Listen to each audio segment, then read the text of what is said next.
Oração para renascer em Deus. Renasci agora. Renasci em Deus. Sou agora um filho de Deus perfeito.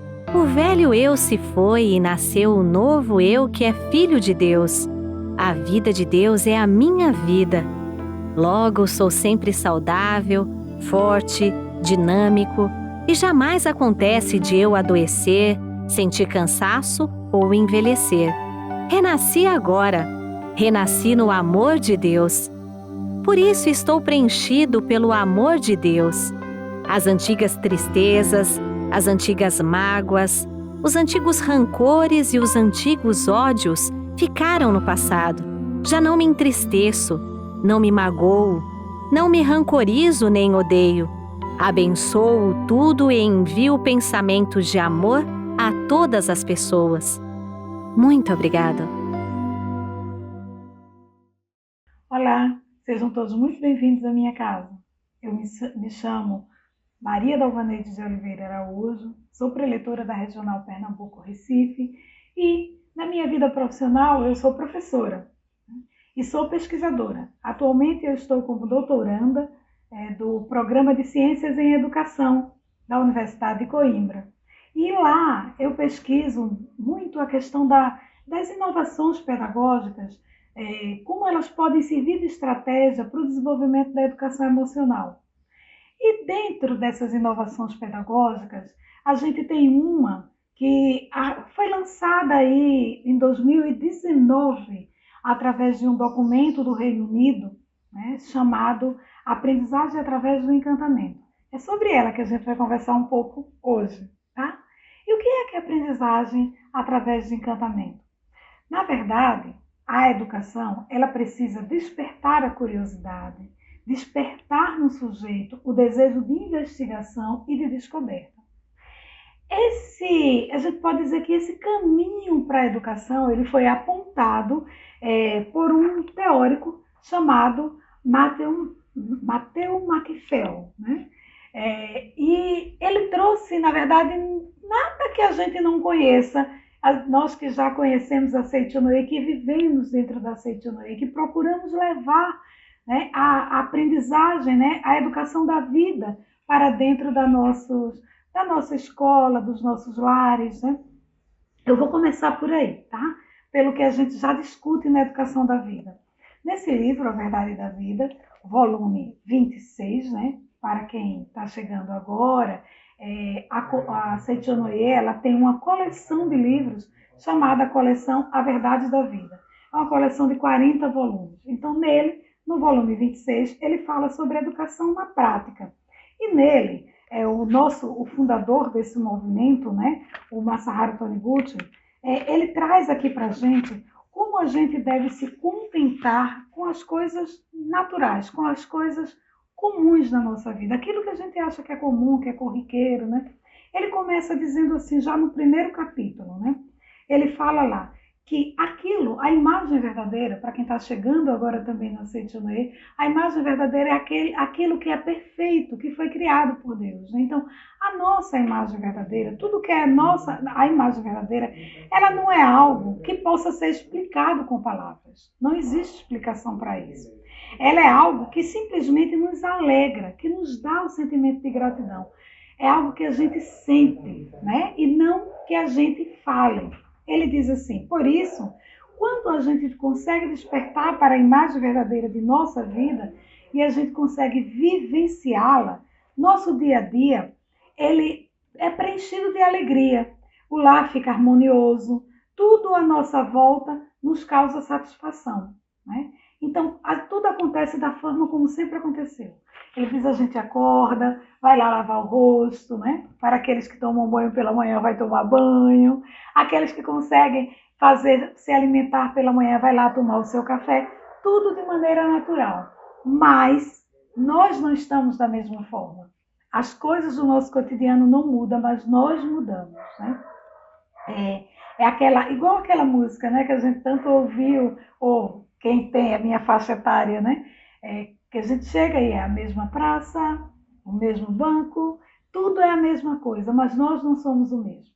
Então a gente precisa despertar para a nossa imagem verdadeira e dentro do processo educativo, ajudar, conduzir o nosso estudante a despertar para essa imagem verdadeira. E aí ele vai entender, né, que tudo vai estar do mesmo jeito, mas ele não. Ele vai estar completamente diferente, né? Então, como fazer para despertar a imagem verdadeira, né? Como fazer isso na prática educacional? Bom, se a gente pegar essa teoria, né, a teoria da aprendizagem através do encantamento, ela é um caminho que a gente pode levar para trazer para dentro da sala de aula esse despertar da imagem verdadeira.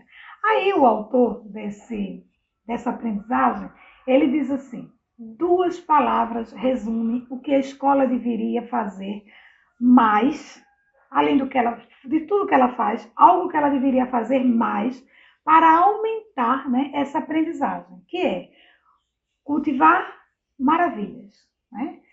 Ela consegue aumentar as suas conquistas, ou seja, a aprendizagem dos seus estudantes. Cultivar maravilhas. É isso que a gente precisa trazer para dentro do processo. Fazer com que o nosso estudante fique encantado. Mas olha, ele só se encanta se a gente estiver encantado. E como a gente vai estar encantado? Do jeito que a gente viu aqui. Conseguindo perceber o que há de maravilhoso no que é comum na nossa vida, em tudo que é comum no nosso dia a dia. Né? Agradecer as coisas que aparentemente acontecem e a gente não se dá valor que ela acontece, como por exemplo o ar. Será que a gente percebe? Será que toda vez que a gente vai respirar, a gente fica assim, vou respirar o ar? Não, a gente respira naturalmente como se nada tivesse acontecido, mas basta faltar o ar que a gente sente falta, né? E aí a gente já fica desesperado.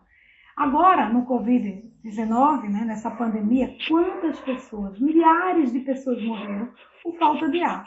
O ar que é uma coisa comum, que é uma coisa corriqueira, que é uma coisa natural na nossa vida. E a gente esquece de agradecer. Então, é isso, esse encantar, né? É o encantar com aquilo que aparentemente é comum, né? Aparentemente está natural para a gente, né? Então, assim, ele criou algumas salas de aula bem diferentes. Vocês estão vendo aí, né? Alguns modelos de sala de aula. Esse primeiro aí é um laboratório. Aparentemente é uma coisa, um lugar onde guarda vários objetos diferentes, né? Mas isso é uma sala de aula. E a sala de aula na universidade onde ele atua, ele é professor da educação básica, viu, gente? O que para a gente aqui seria, né, desde a educação infantil até o ensino médio. Ele ensina exatamente aquela faixa etária aí do que para aqui no Brasil é o ensino fundamental, anos finais, né? Então, essa sala aí, né, que vocês estão vendo, cheia de coisas completamente esquisitas, isso é uma sala de aula, né? É onde o estudante consegue maravilhar-se. Aí tem alguns estudantes, né, e a gente consegue comprovar de que esse tipo de educação ela pode ser aplicada para qualquer faixa etária, né? Que a gente está vendo aí uma sala de adultos, né? Então também a gente pode aí atuar na educação de jovens e adultos, no ensino universitário, como é o meu caso. Eu venho procurando trabalhar nessa aprendizagem através do encantamento no ensino universitário. Então, para qualquer faixa etária é possível sim. Aí você pode dizer, que danado, que tanta bugiganga, tanta coisa que tem aí dentro dessa sala, né? Como é que isso acontece? Bom, a aprendizagem através do encantamento, ela tem a ideia de convidar o estudante a aprender, né? Fazer esse convite. Isso não é uma coisa nova, tá? Não é uma coisa que surgiu agora. Se a gente for olhar, os filósofos como Aristóteles e Platão, eles já viam o encantamento como um estímulo para a aprendizagem. Quando a gente confrontava as nossas concepções e explora ideias novas. Eu confronto as minhas concepções, aquilo que eu sei, e exploro ideias novas. É assim também que a gente deve fazer com a criança, que a criança procura, né? Ela confronta aquilo que ela já sabe e explora novas ideias. Então, a pedagogia do encantamento, a aprendizagem através do encantamento, ela tem alguma semelhança com a aprendizagem pela descoberta, que já foi muito bem difundido aí na década de 90, né? Que é essa de descobrir, de querer mais, né? Mas existe uma coisa que faz ela ficar diferente, né? Ela tem semelhanças, mas tem algo que é diferente, que é este encantamento.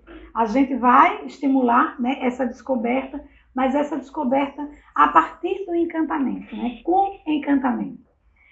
E assim, ela não acontece de maneira aleatória. Existem fases da aprendizagem através do encantamento. A primeira fase, o autor chama como antecipação. É a sensação de que algo vai acontecer.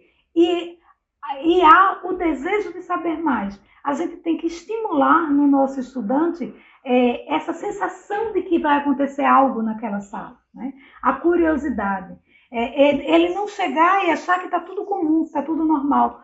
Vai estar tudo comum, vai estar tudo normal, mas a gente vai estimular ele a perceber que dentro daquele comum, dentro daquele normal, há algo de diferente, né? Há algo que vai fazê-lo ficar diferente. Esse é a primeira fase. Logo em seguida, há um encontro. Esse é o momento em que a gente vivencia o verdadeiro encantamento, né? Aí como fazer isso? É a gente trazer realmente algo de novo, né, para dentro daquela sala e que aquele algo ele provoque o encontro. Eu vou trazer alguns modelos para vocês entenderem um pouco todas essas fases, né? Então, primeiro a antecipação, depois esse encontro, né? E a terceira fase é a investigação, onde a gente existe a prospecção desse encantamento para compreender ou para continuar a experiência. A fase seguinte é a descoberta, onde há a percepção do que é muito mais a saber. E, por fim, a disseminação, que é a continuação do trabalho para partilhar e celebrar. Eu vou dar um exemplo. Acontece algumas vezes, né, de eu chegar em sala de aula, né, eu sigo muito o modelo de um professor da Universidade Federal daqui do Pernambuco, é o professor Marcos Alexandre de Melo Barros, que ele é aqui quem pesquisa essa educação através do encantamento. Ele tem esse contato direto com o Macfell e ele é quem faz essa pesquisa aqui, né, na universidade. E assim, sempre acontece de quando eu estar junto com ele, de fazer alguma ação, a gente, antes de qualquer coisa, a gente deixar dentro daquele, chega antes do estudante, né, e deixa dentro daquele ambiente algumas caixas, né, ou algumas sacolas. Eu gosto muito de utilizar sacolas, gente, que a gente recebe aí quando faz alguma compra, né, de alguma perfumaria, são sacolas comuns, né, sacolas de presente. Mas só que dentro dessa sacola, a gente deixa muitos objetos assim que aparentemente é nada a ver, né? Eu deixo lá desodorante, plástico desodorante vazio, linha de crochê, deixa lá caixa de fósforo vazia se for com criança, né? E deixa assim coisas que a gente, sucatas que a gente pode encontrar em casa e coloca lá dentro daquela sacola, mas deixa ela arrumadinha com lacinho de fita e deixa em algumas bancas para se fazer alguns grupos, né? Porque a aprendizagem através do encantamento, o ideal é que ela ocorra através de grupos, através de pares, né?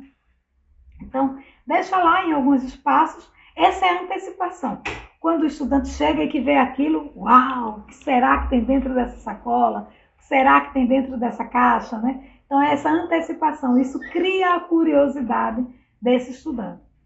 Quando ele fica esperando lá o comando, né? A gente vai conversando, vai trazendo outras coisas. E daqui a pouco, quando chega aquele momento dele abrir, a gente pede para que ele abra, né? Em grupo, ele abra aquela sacola, abra aquela caixa, e aí acontece o encontro, que é essa segunda fase. É o momento em que ele consegue vivenciar aquele encantamento. Ele olha, o que é isso, né? Para que serve isso? E aí a gente lança o desafio.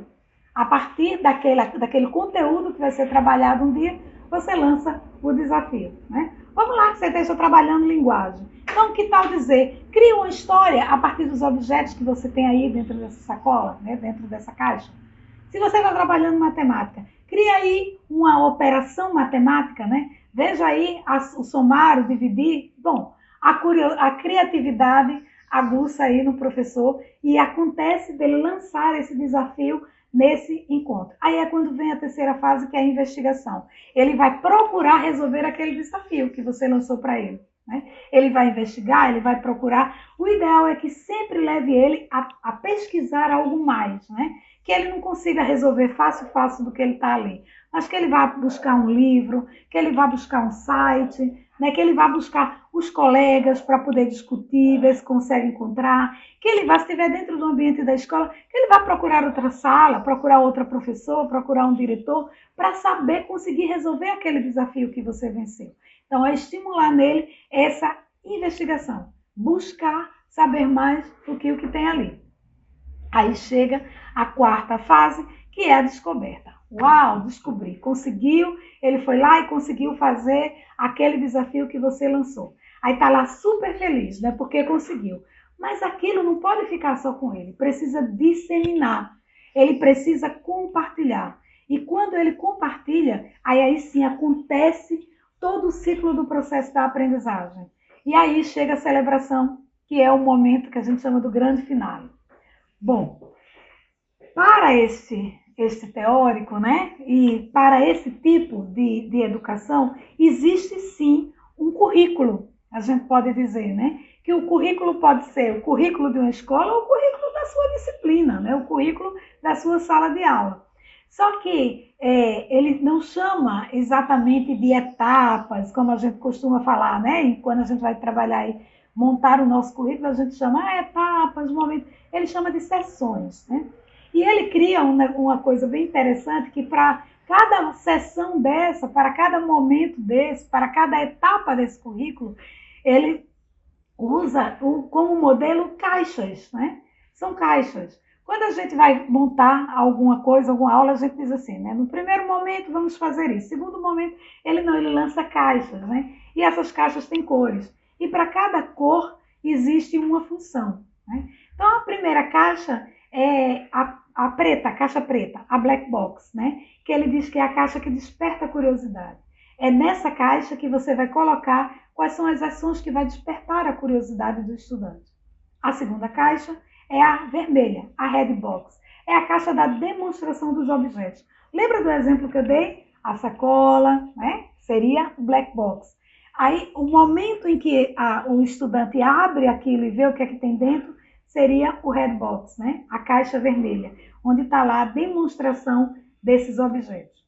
Aí tem a caixa laranja, que é o caça ao tesouro à escola. Por quê? Ele não encontrou aqui os objetos. O Macphail, ele diz que é interessante colocar o estudante para além da sua sala, né? E buscar algo que está fora. Então, é esse caça ao tesouro. Esse buscar algo que está fora é aquela investigação que ele vai procurar no site, que ele vai procurar no livro, que ele vai procurar com a professora da sala ao lado. Então, ele vai na caça ao tesouro. E é bom dizer isso a eles, sabe? Eles ficam instigados assim. Olha, ok, vocês agora conseguiram, agora vamos para a caixa laranja, vamos para o caça ao tesouro, né? E qual é a caça ao tesouro? É buscar, desenvolver, atender aquele desafio que você lançou.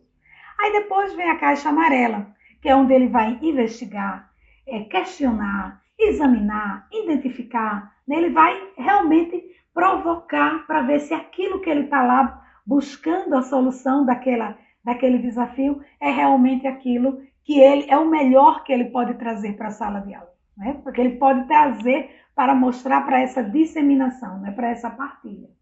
Então, ele vai estar lá questionando.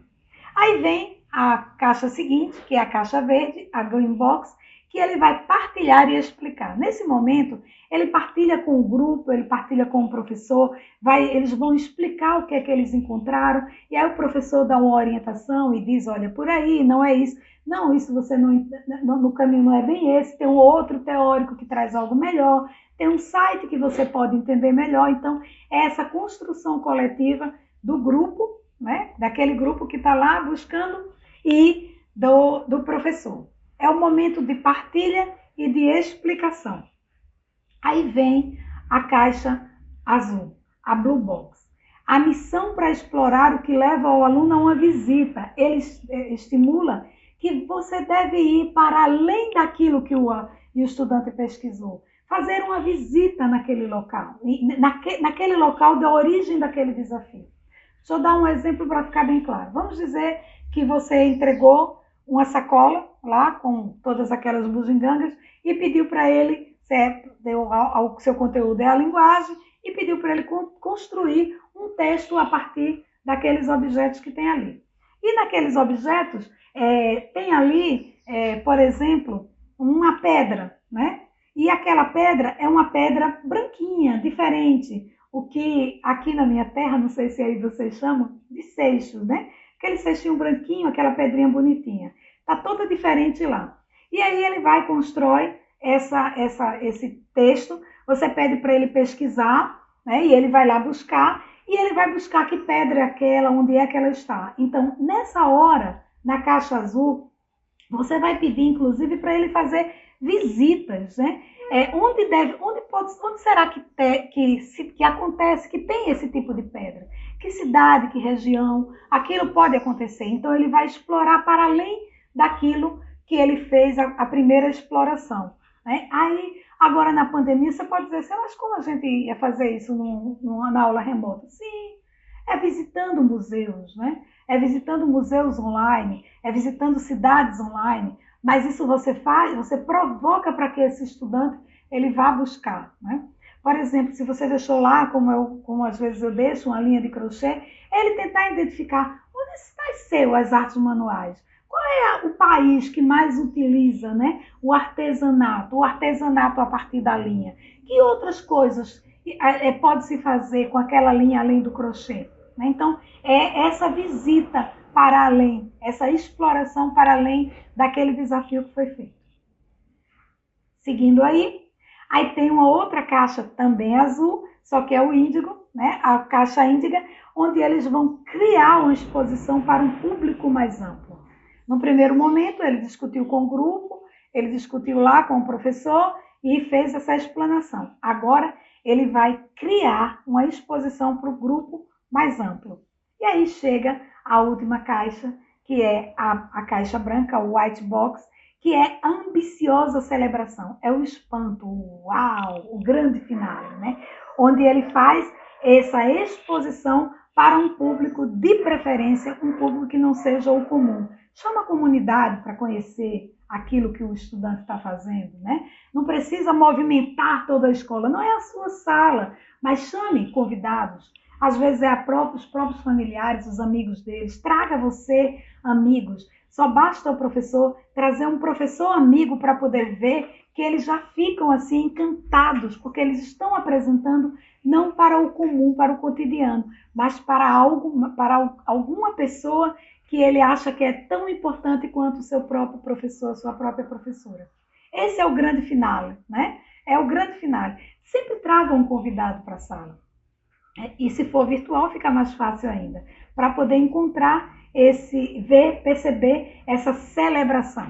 Né? E aí chega o que a gente aprende dentro da Seitonoye, né? Que é no momento em que a gente vai elogiar aquilo que o estudante fez de bom, né? E vai, de maneira amorosa, trazer para ele aquilo que ele pode fazer ainda melhor. Né? O que a gente precisa dentro da aprendizagem pelo encantamento é a gente ter amorosidade. Não existe encantamento que seja através de críticas, né? De críticas que vá destruir o estudante. Mas também a gente não pode chegar e dizer que está tudo muito bem, está tudo perfeito, quando não está. É exatamente o que a Seitonoye traz para a gente, né? E aqui, na Verdade da Vida, ainda no volume 26, né? O mestre professor Masaharu Taniguchi, ele fala desse despertar, né? Da gente se encantar, da gente ficar maravilhado com aquilo que é comum. E ele diz assim, esse despertar nada mais é do que o despertar espiritual, né? E esse despertar espiritual, ele acontece quando a gente acorda de manhã, quando a gente faz as coisas aparentemente comuns, né? Mas a gente desperta porque a gente tem algo, tem a curiosidade de como vai ser o meu dia e olha as coisas ao redor e começa a perceber esses detalhes, né? Os detalhes, como a gente falou aqui, que é o ar que a gente respira. É isso que a gente leva para a aprendizagem através do encantamento, para que o estudante consiga perceber esses detalhes, né? Os detalhes que tem ali dentro daquela caixa, aquilo que aparentemente é sucata, que é bugiganga, o que é possível fazer com aquilo. E o mestre ainda diz para a gente que a gente tem que ter uma alegria, mas uma alegria serena. o grande desafio para nós como seres humanos, e aí pegando especificamente, né, os educadores, é que a gente sempre fica esperando algo gigantesco, sabe? A gente quer que aconteça algo que transforme completamente a nossa vida, a vida do estudante, transforme a nossa escola, e não é isso. A gente precisa ter alegria com aquilo que é comum, né? É o que ele chama da serena alegria.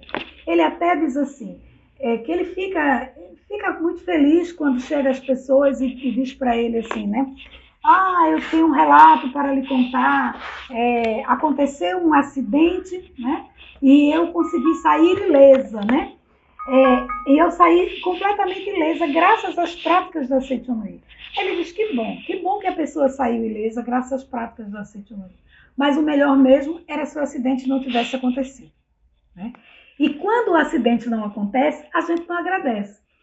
Ele diz, ninguém chega para mim vindo agradecer que graças às práticas da Seitonoye não sofreu acidente algum. Então, é bem assim, a gente fica esperando algo inédito, a gente fica esperando algo grandioso para poder dizer, eu fiz uma ação pedagógica com a minha sala maravilhosa e que realmente aconteceu a transformação na vida desses estudantes. Não é isso, né? Isso também pode acontecer, mas o legal, o despertar, é a gente conseguir perceber que dentro do nosso cotidiano, do miudinho, do dia a dia, das coisas aparentemente comuns, a gente consegue sim transformar a vida do nosso estudante e nos transformar. Porque para eu ter uma pedagogia do encantamento, eu preciso estar encantada. E para eu estar encantada, é preciso apenas eu viver o que a Seitonoye prega. Ser atencioso para com todas as pessoas, coisas e fatos, ver sempre o lado positivo das pessoas, coisas e fatos, e nunca seu lado negativo, né? Esse nunca aí é o que complica, né? Mas é exatamente isso, né? Nunca o seu lado negativo. Então, assim, ele traz aqui pra gente, né, quando ele diz assim, sentir alegria e gratidão, mesmo sem ter acontecido nada de especial na nossa sala, mesmo sem ter acontecido nada de especial na nossa aula, aparentemente nada de especial. Mas esse meu sentimento de alegria vai sim despertar nesse estudante esse encantamento.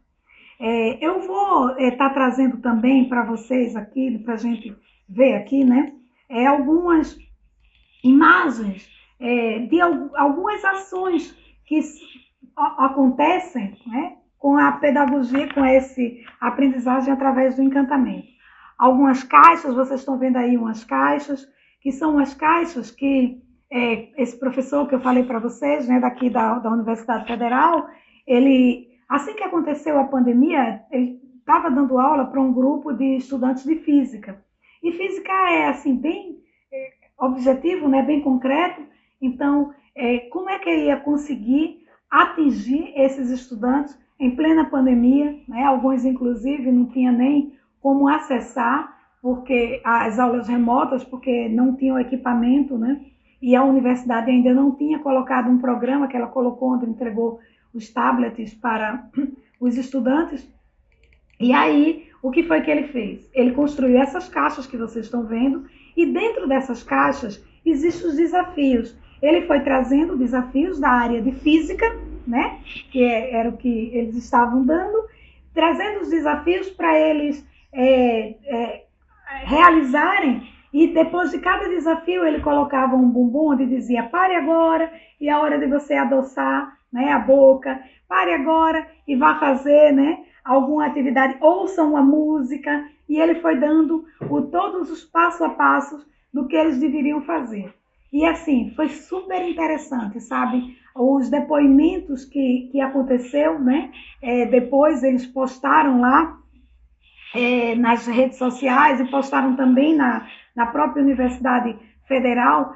Foi super interessante, porque eles viram que eles não estavam só. E isso abriu a mente deles para poder realmente eles continuarem estudando, continuarem pesquisando, sem necessariamente estar aí com a aula presencial, né? Então, são coisas que podem acontecer pela educação, né, pela pedagogia do encantamento.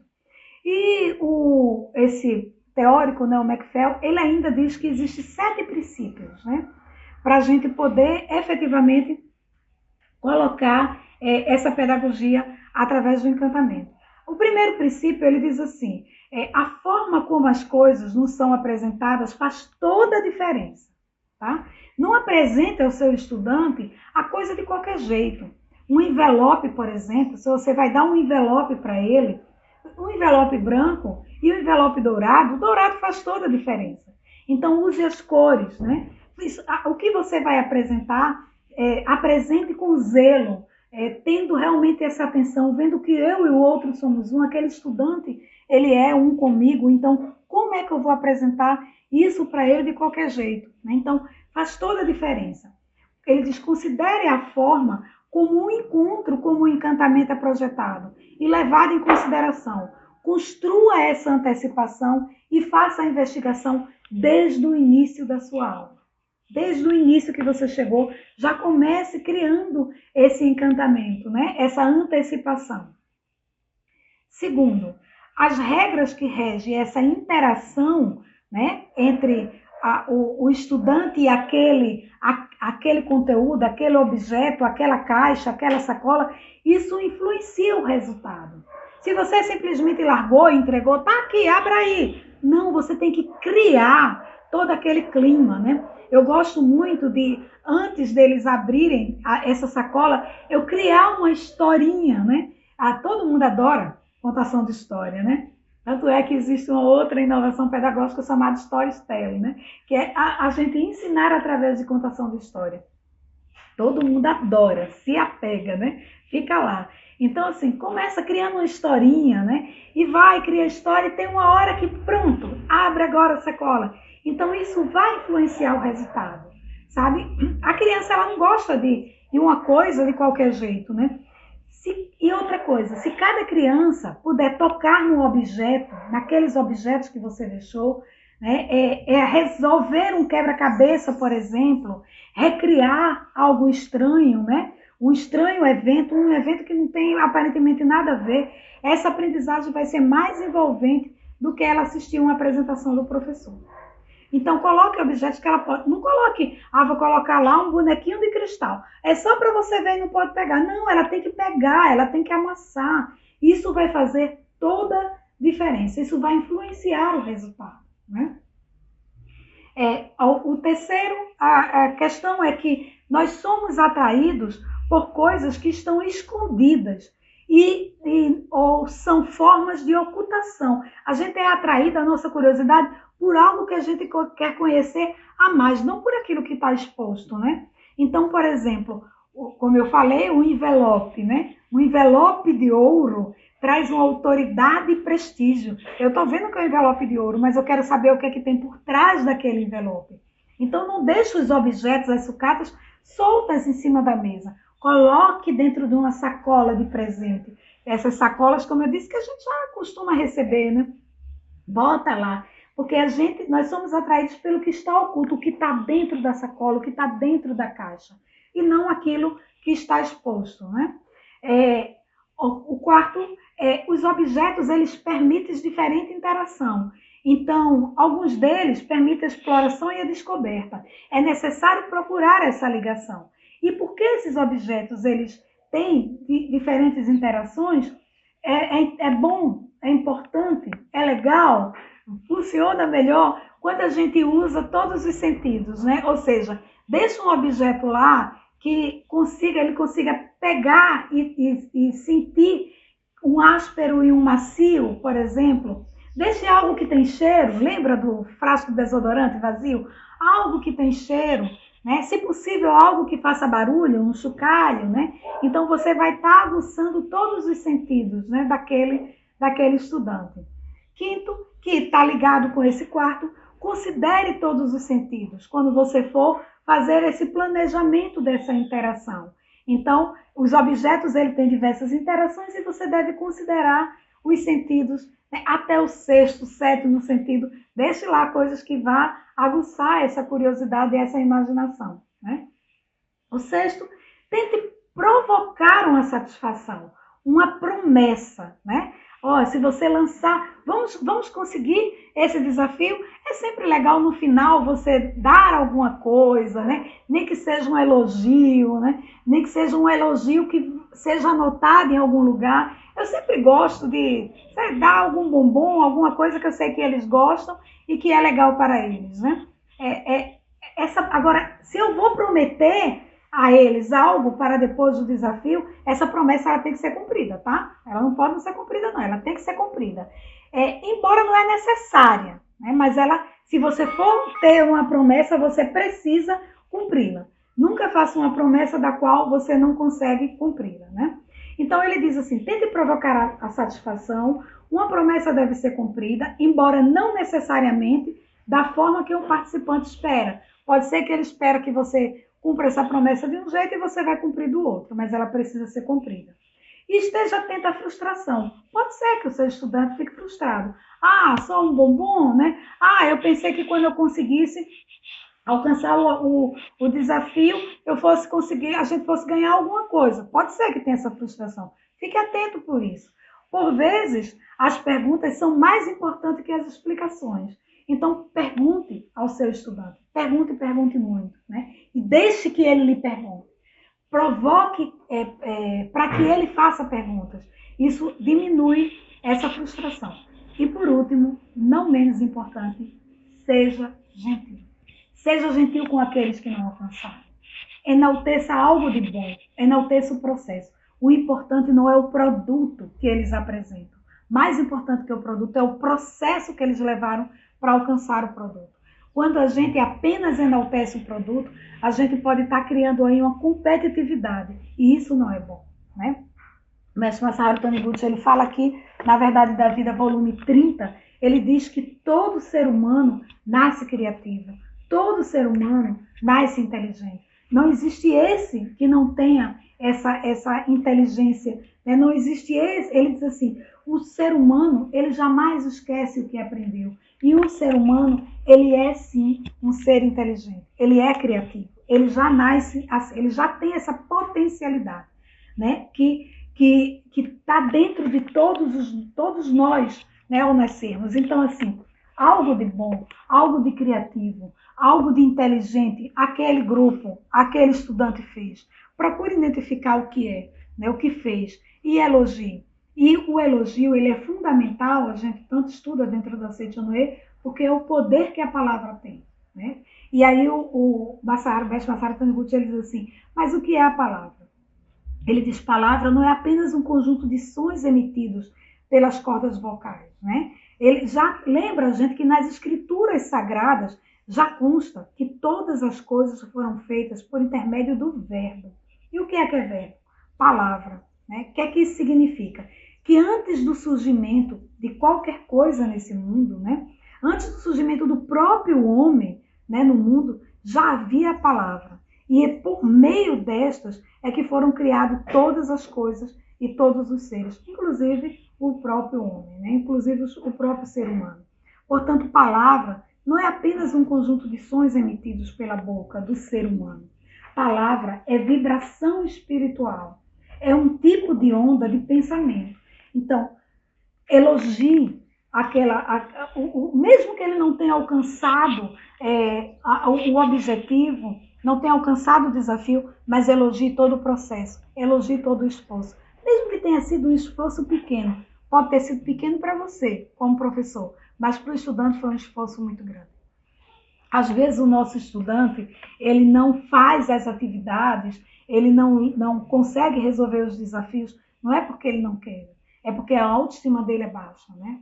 Muitas vezes isso acontece, né? A rebeldia pode ser sim a demonstração de uma autoestima baixa.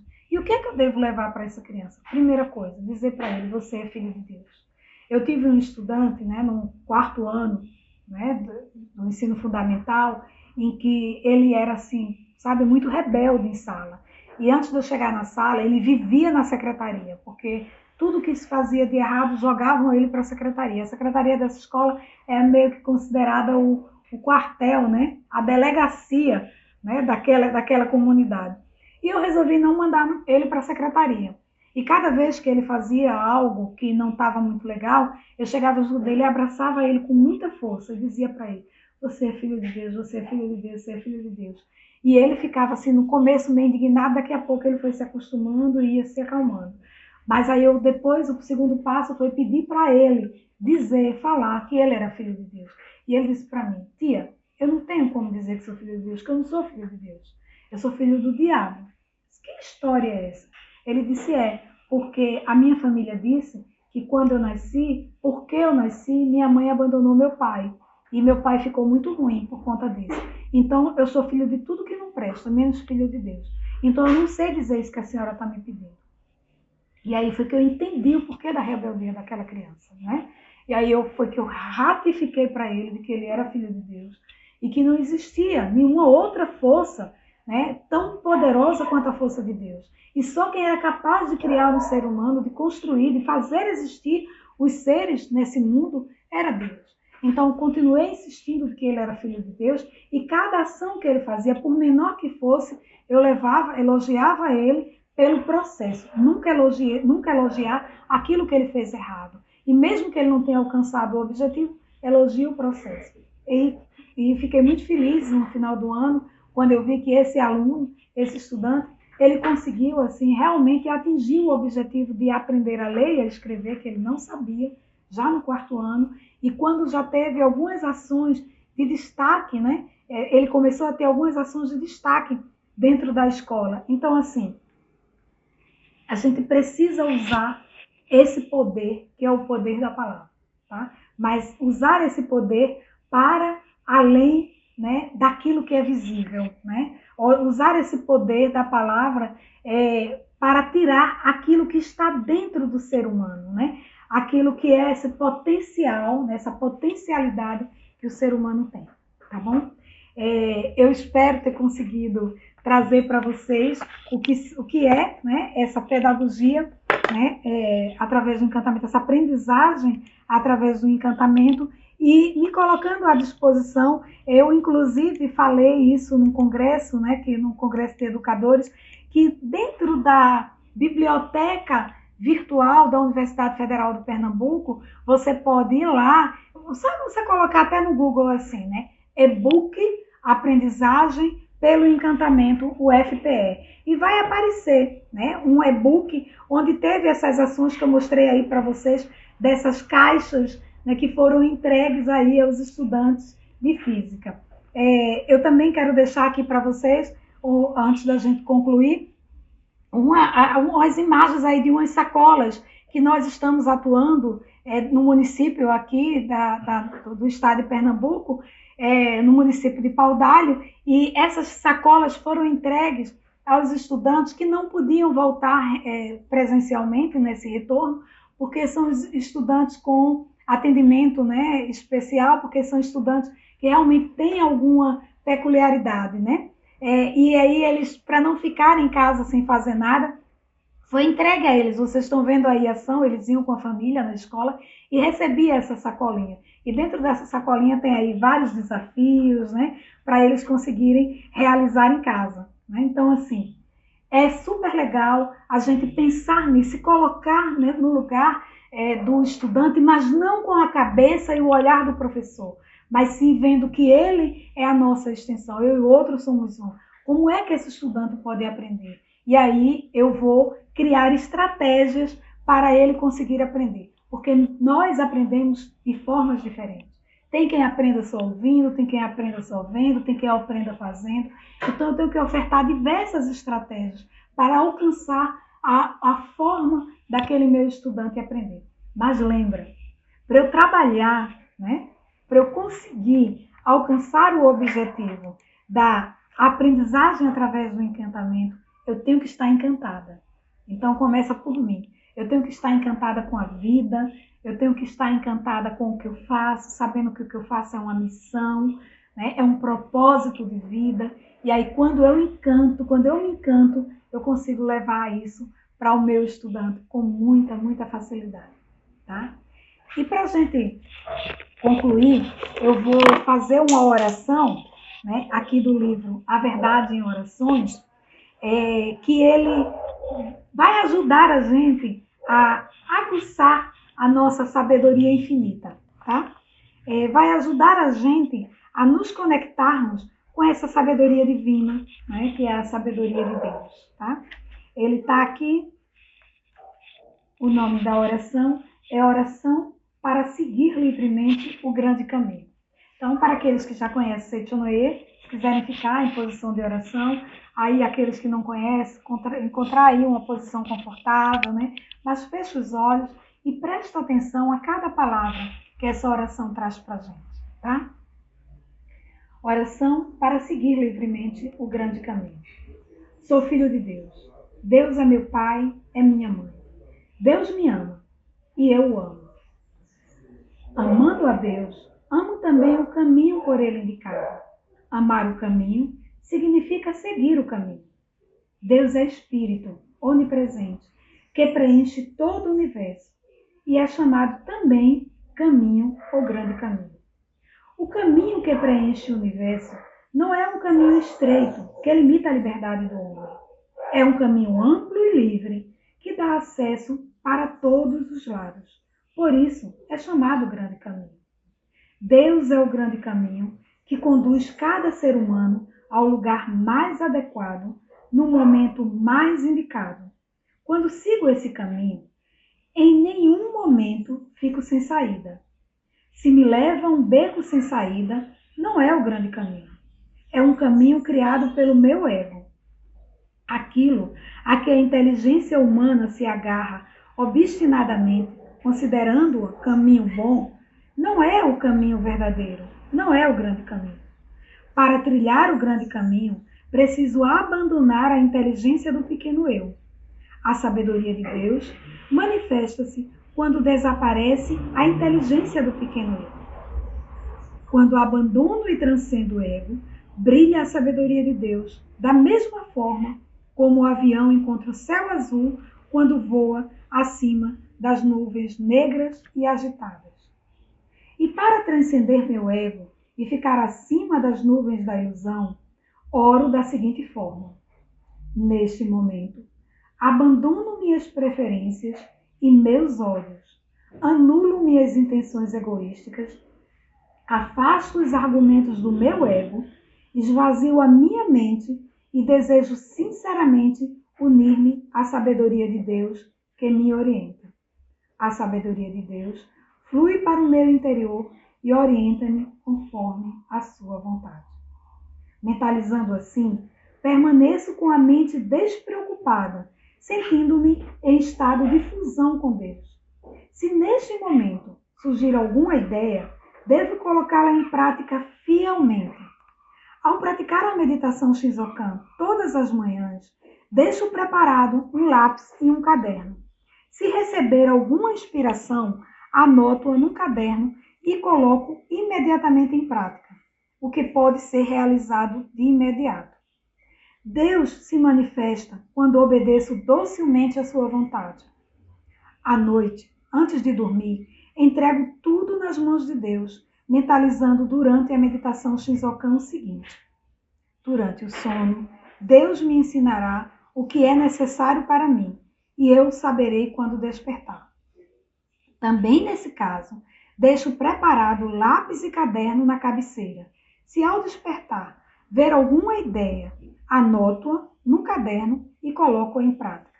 Agradeço a Deus que me indicou esse caminho e eu o seguirei na prática. Muito obrigada. Fim da oração. Então, assim, a gente conclui esse estudo, né? Lembrando um pouco do que essa oração trouxe para a gente, né? Que nós estamos no caminho, Deus só nos coloca no grande caminho. Então, a missão de ser docente, de ser professor, é o nosso grande caminho, né? E que a gente deve viver de maneira plena a cada minuto, e assim a gente se encantar. Gratidão imensa por essa oportunidade. Muito obrigada, muito obrigada. O feto já é um ser humano perfeito. A vida dele foi dada por Deus e nós, seres humanos, não temos o direito de recusar o que Deus dá. Não renegue seu filho mesmo que você ainda não o conheça. Se desejamos verdadeiramente a paz no mundo, precisamos abandonar a ideia de que o mundo é dos mais fortes e de que é preciso sacrificar o outro para o bem próprio. Participe conosco do Encontro Virtual em Prol da Pequena Vida 2021. Dia 17 de outubro, a partir das 9 horas da manhã, pelo canal oficial da Seichonoye do Brasil no YouTube. A luz não deve ficar escondida. Não importa a ideologia das pessoas. Devemos levantar bem alto a luz da verdade em defesa das pequenas vidas.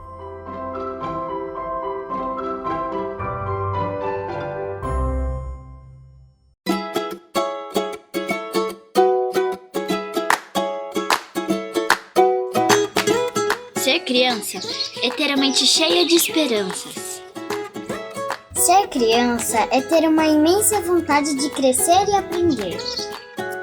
Ser criança é ter os pés no chão, mas a cabeça nas nuvens. Ser criança é acreditar no poder da imaginação.